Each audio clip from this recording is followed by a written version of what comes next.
नमस्कार। प्रैक्टिकल गुरु चैनल और bike mechanic training में आपका हार्दिक स्वागत है। आज आपको बता रहा हूँ कि वो इंजन आवाज़ कर रहा है तो क्या कारण रहता है और उसका क्या समाधान आता है। तो बहुत सारी टाइप की आवाज़ आती है इंजन के अंदर से, जैसे knocking, tappet noise, piston slipping noise, clutch noise, cam chain noise, ठीक है, crank shaft bearing noise, gear transmission noise. तो ये बहुत सारी टाइप की आवाज़ आती है। तो जो आप आज आपका मेरा टॉपिक है वो पिस्टन स्लिपिंग नॉइज, उसके बारे में आपको बता रहा हूँ। तो क्या रहता है, बाइक के इंजन से जो आवाज़ आ रही है उसका क्या क्या कारण रहता है और क्या समाधान रहता है। तो जब भी कोई गाड़ी लेकर आता है तो पहले जो ग्राहक लेके आता है उससे आप कुछ चीज़ें पूछो। पूछने के बाद आपको आधी समस्याओं का समाधान तो मिल ही जाता है। ये वीडियो में इसलिए बार बार ये चीज़ें इसलिए बोलता हूँ कि जो नए व्यूअर आते हैं उनको उसके बारे में थोड़ा जानकारी रहती है। तो सबसे पहले कौन सी कंडीशन में आवाज़ आ रही, जब ज़्यादा लोड होता है तब आवाज़ आ रही, तो आपको ग्राहक से पूछना है, गाड़ी वाले से।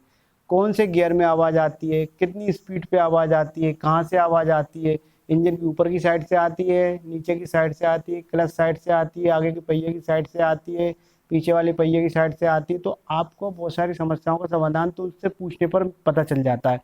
इसके बाद आप उसको लो, फिर उसको बाइक पे बिठाओ। इसके बाद जो से उसने कंडीशन बताया उस कंडीशन के हिसाब से फिर आप बाइक को चला कर देखो।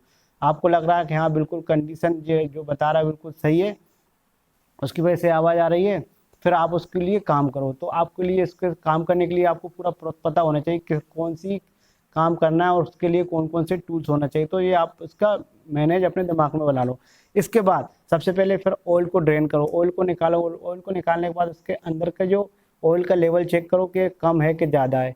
कम है तो समझ लो किस वजह से कम हो रहा है, और यदि ज़्यादा सॉरी कम होगा तो आपको पता चल जाएगा कि फिर गाड़ी को चालू करो। चालू करने के बाद आप साइलेंसर में से देखो कौन सा धुआं निकल रहा है, ब्राउन धुआं तो नहीं निकल रहा है। यदि ब्राउन धुआं निकल रहा है तो ये ऑयल इसके अंदर सिलेंडर ब्लॉक और पिस्टन के अंदर से जल रहा है।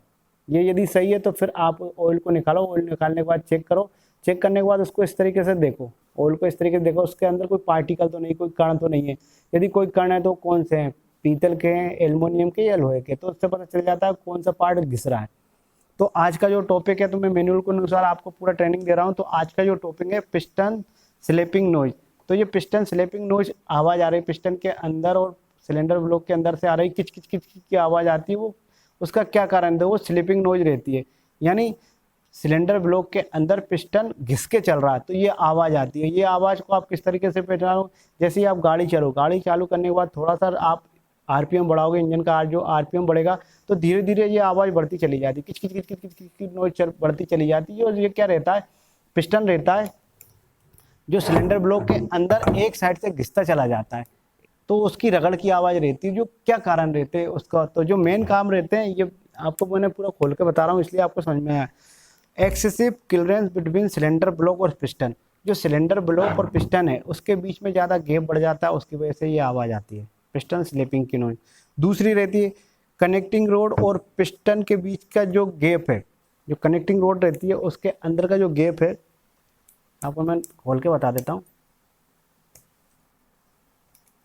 ये पिस्टन पिन रहती है, ये पिस्टन पिन रहती है और ये आपकी क्रैंक कनेक्टिंग रोड की ये वाली, इसके बीच में यदि गैप बढ़ गया, यदि इसके बीच में गैप बढ़ गया तो ये क्या रहता है, प्ले आ जाएगी, उसकी वजह से ये पिस्टन स्लिप करने लग जाता है। तो ये आप चेक करोगे। तीसरा रहता है कनेक्टिंग रोड बेंड तो नहीं हो गई हो। ये कनेक्टिंग रोड रहती है, यदि वो बेंड हो गई हो, एक तरफ तिरछी हो गई हो, उसकी वजह से भी ये आवाज़ करेगा, एक तरफ से ये टकरा कर चलेगा उसकी वजह से। तो कनेक्टिंग रोड आपको देखना है ये कहीं बेंड तो नहीं हो गई हो। तो ये तीन मेन रीजन रहता है, तीन मेन काम रहता है पिस्टन स्लिपिंग के। सबसे रहता है एक्सेसिव प्ले, सिर्फ पिस्टन और ब्लॉक के अंदर ज़्यादा प्ले आ गई हो।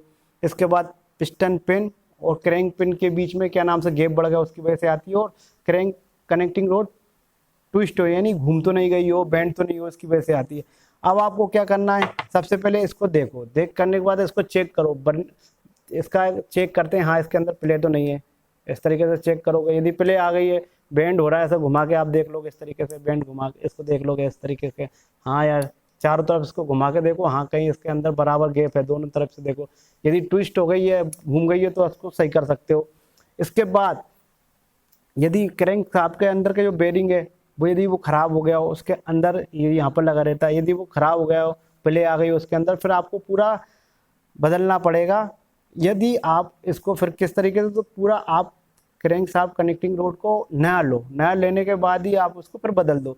पुराना रहते हैं उसको सही करते हैं, उसमें प्रॉब्लम थोड़ी बहुत रहती है जो, लेकिन जो नई बनी रहती है और कंपनी की आपको लेना है क्रैंक शाफ्ट पूरा असेंबली, क्या रहता है वो बिल्कुल एक स्टैंडर्ड प्रोसीजर से बन के आती है और जिस गाड़ी के लिए रहती है उस गाड़ी में वो प्रॉपर फिट हो जाती है। हम मैकेनिक से सही करा देते हैं, बाहर जाके सही कराते हैं तो वो प्रॉपर तरीके से सही नहीं कर पाते हैं। जो बनती है कंपनी वहाँ बिल्कुल अच्छी अच्छी स्टैंडर्ड मशीन रहती है और बिल्कुल एक्यूरेसी के साथ बनाती है। तो आप फिर जिस गाड़ी का ओरिजिनल सामानी क्रैंक शाफ्ट कनेक्टिंग रोड डालो, उसके बाद फिर वो प्रॉब्लम सॉल्व हो जाएगी। तो आज आपने देखा किस तरीके से पिस्टन स्लिपिंग नॉइज रहती है, उसका क्या कारण रहता है, क्या समाधान रहता है। तो दोस्तों आशा करता हूँ ये वीडियो आपको अच्छा लगा। यदि वीडियो आपको अच्छा लगे तो प्लीज़ मेरे वीडियो को लाइक करें, मेरे चैनल को सब्सक्राइब करें। तो thank you for watching this video. में प्रकाश कुमार सैनी, थैंक यू।